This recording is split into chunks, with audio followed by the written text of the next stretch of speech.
Under a sky painted with stars and kissed by the pale glow of a crescent moon, a kingdom lay hidden from the waking world. The crystal kingdom, with its towering spires of shimmering quartz, gleamed softly, as though it were a dream woven into the very fabric of night. The air here was heavy with a kind of magic, delicate and pure, the kind that only whispered to those who truly listened. It was a place where time held its breath and the soul found peace in the most unexpected corners.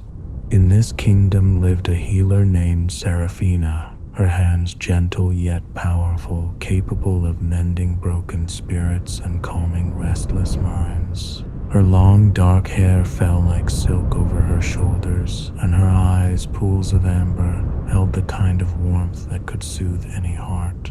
She wasn't just a healer by gift, but by heart, her soul in tune with the universe, her presence a balm to those who sought refuge. Yet, despite her grace, Seraphina carried a quiet sadness within her.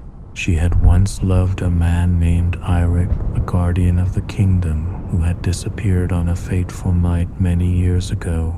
Their love had been like the first light of dawn, bright, pure, and full of promise. But just as quickly as it had blossomed, it had been torn apart by an unknown force. Eirik had gone searching for something ancient, something powerful. She never knew what, and he never returned.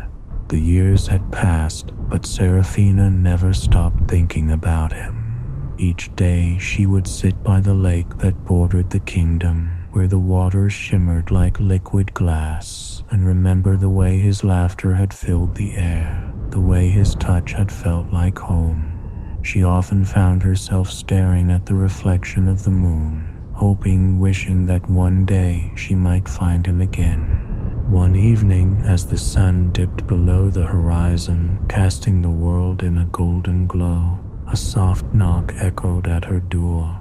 It was a sound she hadn't expected, gentle but insistent. She opened it to find a figure cloaked in shadow, standing just outside.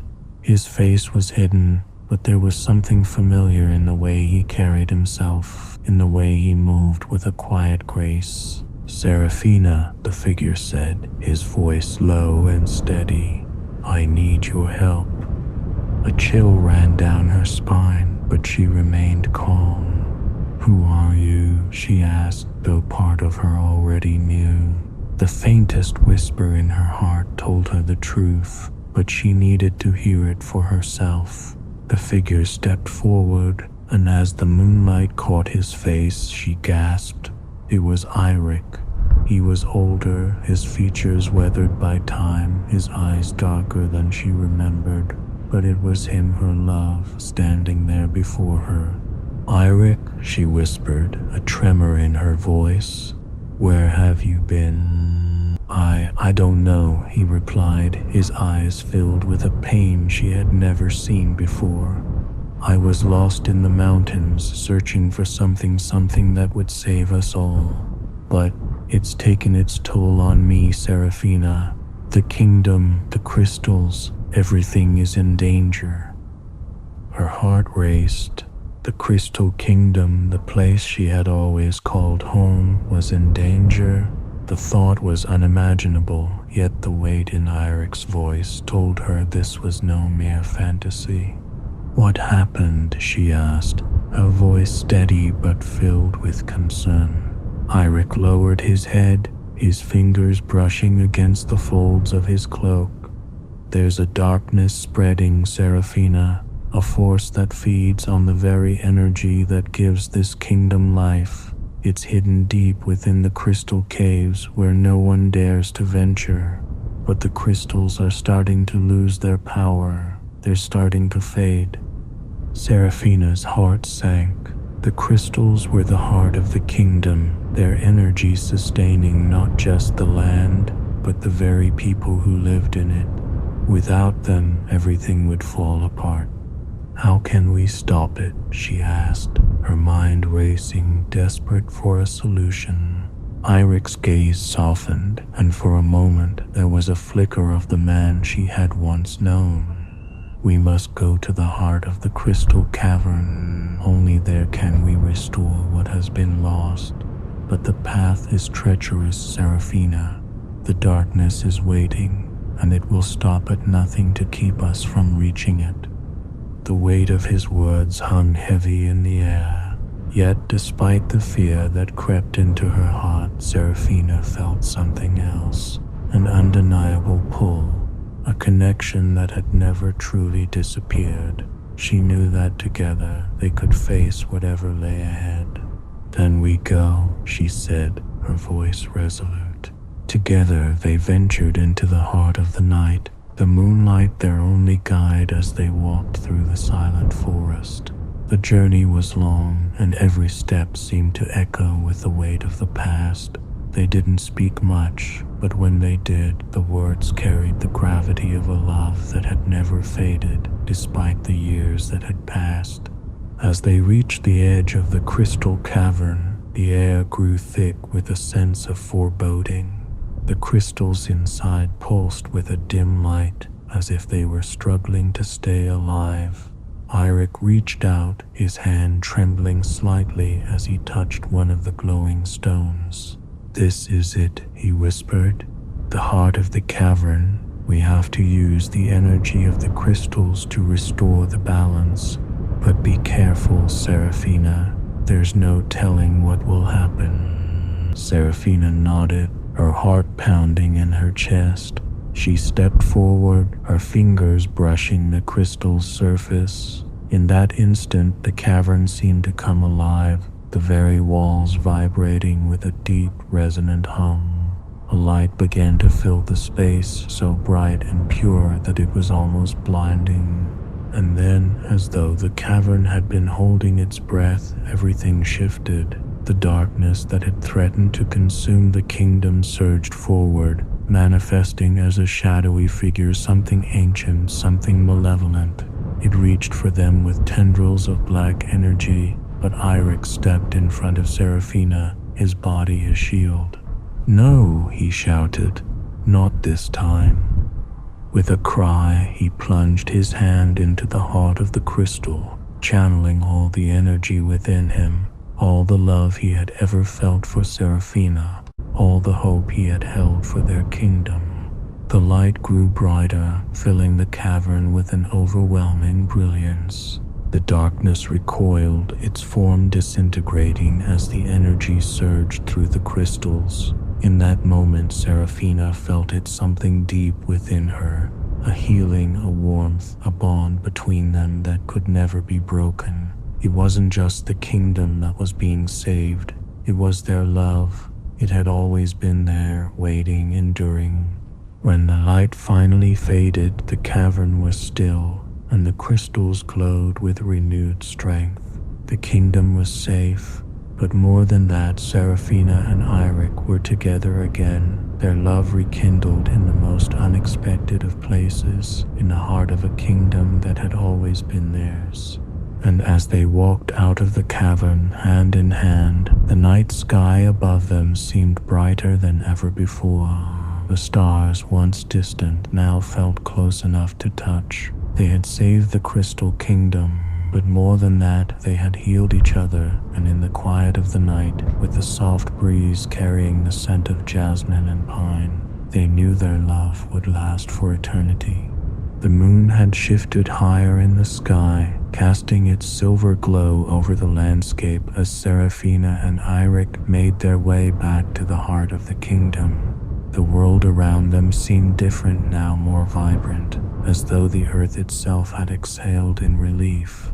The danger was gone, but there was an undeniable weight in the air, as if the kingdom's soul was slowly mending, thread by thread. Eirik walked beside her, his hand warm in hers, the familiar comfort of his touch grounding her. Yet there was something new in his eyes, a quiet, reflective sadness that hadn't been there before. For the first time since their reunion, Seraphina turned her gaze to him fully, searching for the source of that sadness, her heart tightening with the need to understand. "What's wrong?" she asked, her voice soft but edged with concern. Eirik glanced at her, and for a moment his eyes flickered to the distant horizon. as though he were contemplating something far away. I think I've been running from something, from myself, from the truth of what I've done. Her brow furrowed, but she didn't speak.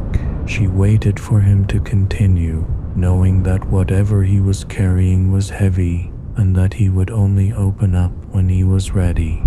All those years, Eirik began, his voice barely more than a whisper. I thought I was searching for a way to save the kingdom, to save us all. But what I really found was a part of me that I lost long ago. I sought power, Seraphina, power to change the world, to fix everything. But in the end, I nearly lost everything I loved. I nearly lost you. She stopped walking and gently pulled his hand, urging him to face her. The pain in his eyes was raw, as if the weight of all those years had finally caught up with him. Eirik, you never lost me, she said softly. I was always here. Even when you weren't with me, I never stopped hoping that you would come back. His breath caught in his throat and his gaze softened, as though her words were the balm he hadn't realized he needed.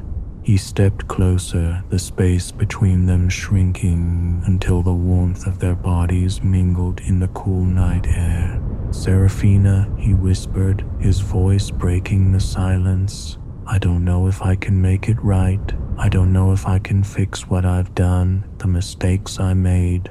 I'm not the man you remember. She placed a gentle hand on his chest, just above his heart, feeling the steady beat beneath her palm.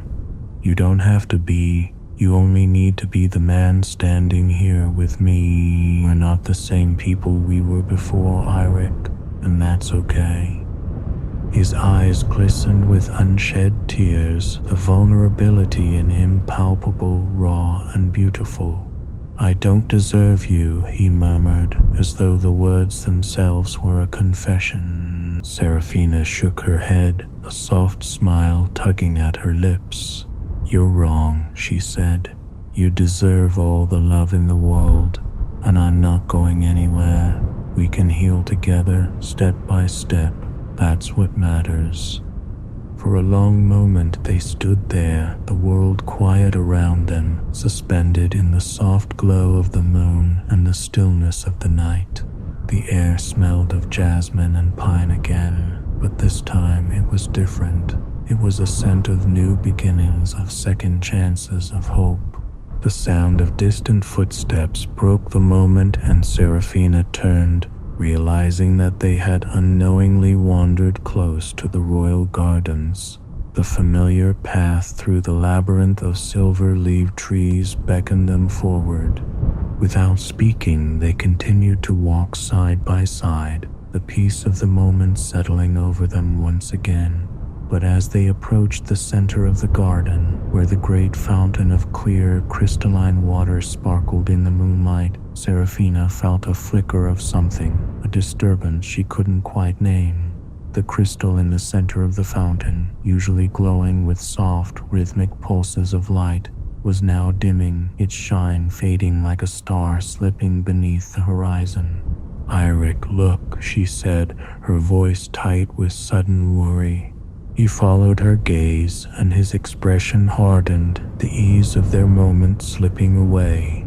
The crystals in the fountain, the very essence of the kingdom's magic, were waning, their light flickering like candles on the verge of being blown out. It was as if the kingdom's heartbeat had slowed, weakening once more. No, Eirik muttered, stepping forward and reaching for the stone. It can't be after everything we did. Seraphina joined him, her brow furrowing in confusion. I thought we fixed it. We healed the heart of the cavern, restored the balance. Why is this happening? The air around them seemed to thrum with a strange, unsettling energy. The fountain, once a symbol of the kingdom's strength, now felt like a fragile thread holding everything together. Eirik's jaw tightened.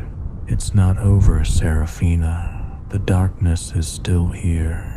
We only drove it back for now, but it's searching for another way in, another way to destroy the balance we fought so hard to restore.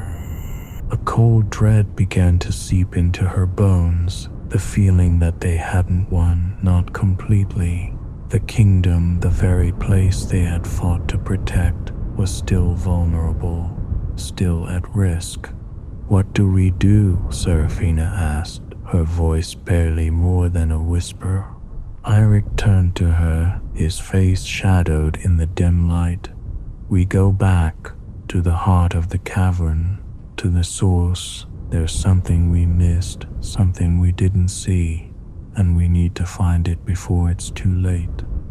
Seraphina nodded, her heart sinking with the weight of his words. The kingdom, their love, everything was still at risk. But despite the fear creeping back into her chest, she knew one thing for certain: she wasn't going to let him face this alone. Together they turned away from the fountain, the path back to the cavern now seeming longer, more uncertain, and yet somehow still full of promise. The journey was far from over, but in each other they had found something stronger than the darkness that sought to tear them apart, a bond that nothing could break. And so they walked onward into the night, where the true test of their love and their strength awaited.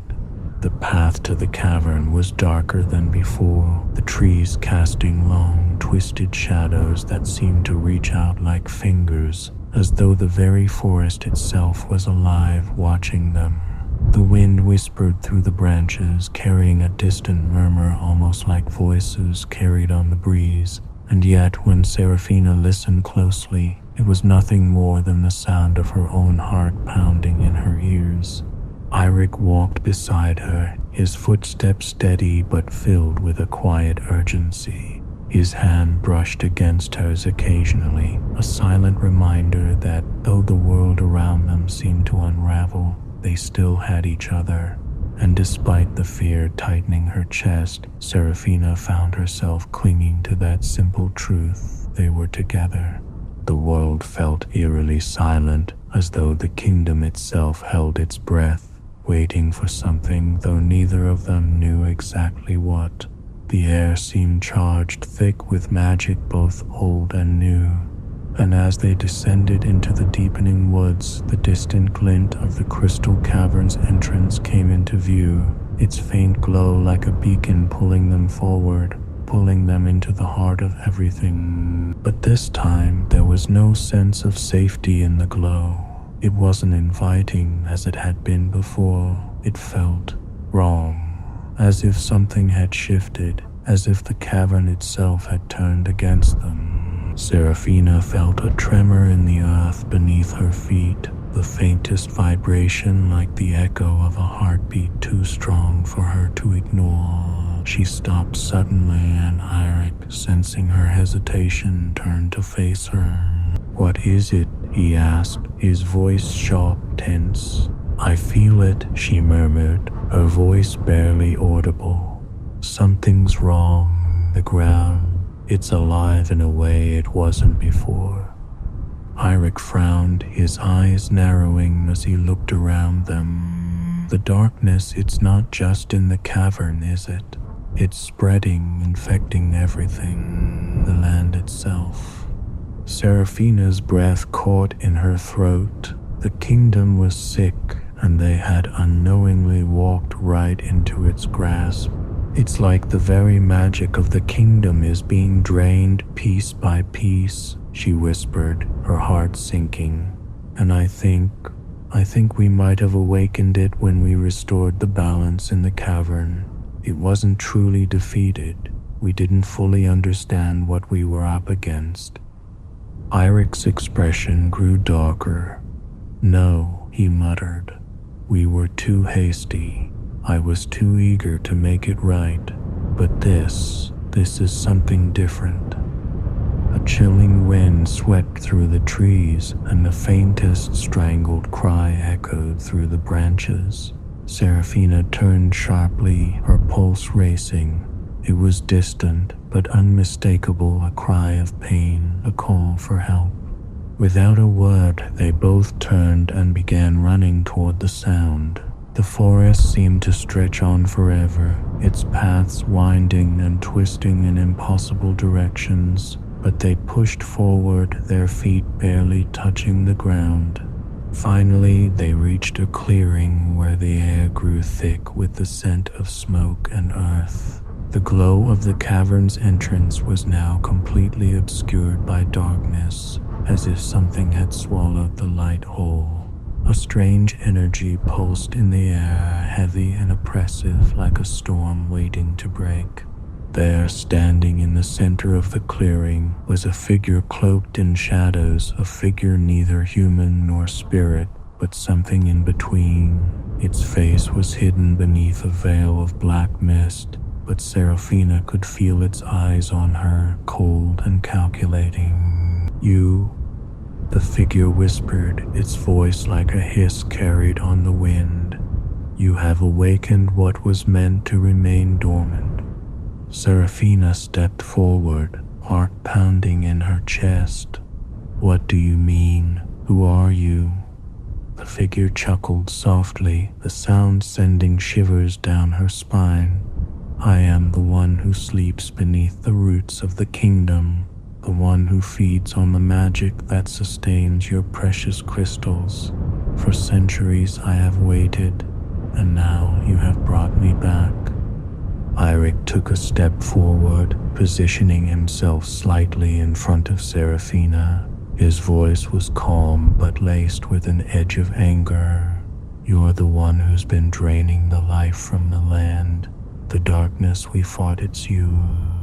The figure nodded, its misty form swirling like smoke caught in a breeze.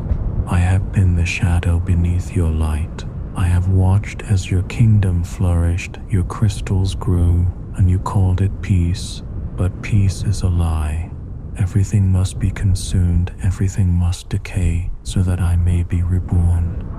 Seraphina's breath caught in her throat as the realization struck her. This wasn't a mere force of nature. This was something ancient, something they hadn't understood, something far more dangerous than they had ever anticipated. "We didn't know," she said, her voice shaking. "We only wanted to save the kingdom. We never meant to." "Save it?" The figure's voice was mocking now, the mist swirling more violently around it. "You never understood. The balance you restored was never meant to last. It was a fragile thing, a mere illusion, held together by the cracks of time. You thought you were mending what was broken, but all you've done is wake me." Eirik's expression hardened, his hand clenched into a fist at his side. "Then we'll put you back to sleep. If we have to fight you again, we will." The figure laughed, a cruel sound that echoed through the clearing. "You cannot defeat me. You cannot fight what is already inside of you." Before Seraphina could react, the ground beneath them trembled again, and the figure's mist expanded, spreading like wildfire through the clearing. It wrapped around her, around Eirik, pressing in on their bodies, suffocating the air from their lungs. The air turned cold, unbearably so, and Seraphina felt the weight of it, like 1,000 years of oppression falling upon her shoulders. "We will see," the figure hissed, its form starting to dissolve into the shadows. "We will see how long your light can shine when the darkness is already within you." Eirik's voice was a low growl. "We will not let you win." With a sudden burst of energy, he thrust his hand into the mist, his fingers glowing with the faint light of the crystal he had once touched. The light pierced the darkness, and for a fleeting moment the mist recoiled like a creature struck by a sharp blow. But the figure's laughter only grew louder. "You think light will save you? You think your crystal magic can stand against the truth of the world? You're fools." Seraphina's heart beat faster, and the fear gnawing at her edges began to swell into something greater.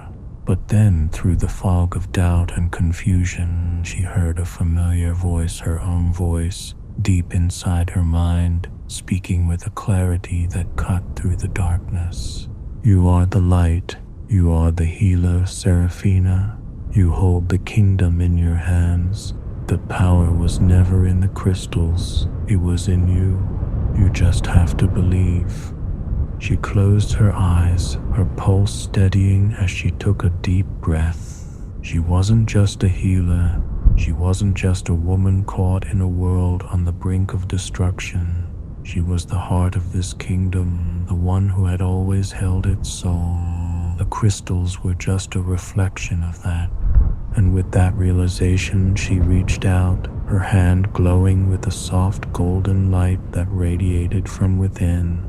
The mist recoiled again, but this time it didn't retreat. It dissolved slowly, painfully, as though it could not bear the force of the warmth rising in her heart. The figure's hiss turned to a scream, but it was too late. The darkness began to unravel, its form disintegrating like ash blown by the wind. And just as the last of it faded, Seraphina and Eirik stood, their hands entwined, their breath coming fast and uneven, but their hearts beating with the strength of a kingdom reborn. The mist was gone, the shadows had vanished, and in their place the faintest glimmer of light filled the clearing, the soft pulse of the crystals now shining once more. But they both knew the battle wasn't over. The kingdom had been saved for now, but the darkness would always seek to return. And when it did, Seraphina would be ready. As the last remnants of the darkness dissolved into the night, the silence that followed felt like a breath held for centuries, released at last. The clearing, once thick with the oppressive energy of the figure, now hummed with a quiet peace. The crystals scattered across the land began to glow once more, their light soft but steady, as though the kingdom itself was taking its first full breath since the storm had passed. Seraphina and Eirik stood together, their hands still entwined, neither speaking, neither needing words. The air around them felt warmer, as if the land itself had come alive again, its magic returning to its natural rhythm. The stars above them seemed brighter, more vivid, and the moon glowed with a purity that felt like a promise of renewal. But as the stillness stretched on, Seraphina felt the weight of the moment. The fear, the tension, the uncertainty of the last days had not disappeared entirely. They had won, yes, but the shadows of the past would always linger, just out of sight, waiting for another chance to creep back into the world.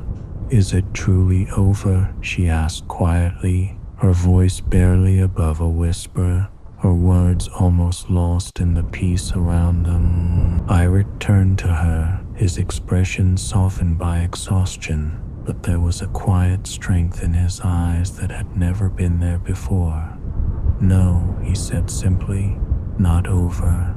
But the kingdom is stronger now, Seraphina. We're stronger. She looked at him, and for the first time in a long while, she saw not just the man who had left all those years ago, but the man who had come back, who had faced the darkness alongside her, and who had found himself again in the process. They had been through so much, fought so hard, but here they were alive together and more united than ever before. Then we'll rebuild, she said softly, her words carrying a new weight, a new sense of purpose. We'll make this place a home again, not just for us, but for everyone. Eirik nodded, his hand tightening around hers, as if sealing the promise. Together, they stayed like that for a moment longer, just breathing in the tranquility of the night, the quiet hum of the crystals around them filling the air like a lullaby. It wasn't long before they made their way back to the heart of the kingdom, where the people were beginning to stir, drawn by the renewed light of the crystals. The first rays of dawn were beginning to paint the sky in soft hues of pink and gold, and Seraphina couldn't help but smile at the beauty of it all.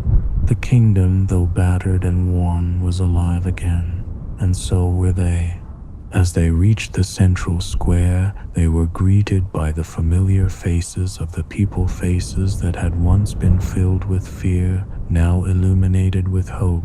And as they looked at Seraphina and Eirik, it was as if a weight had been lifted from their shoulders.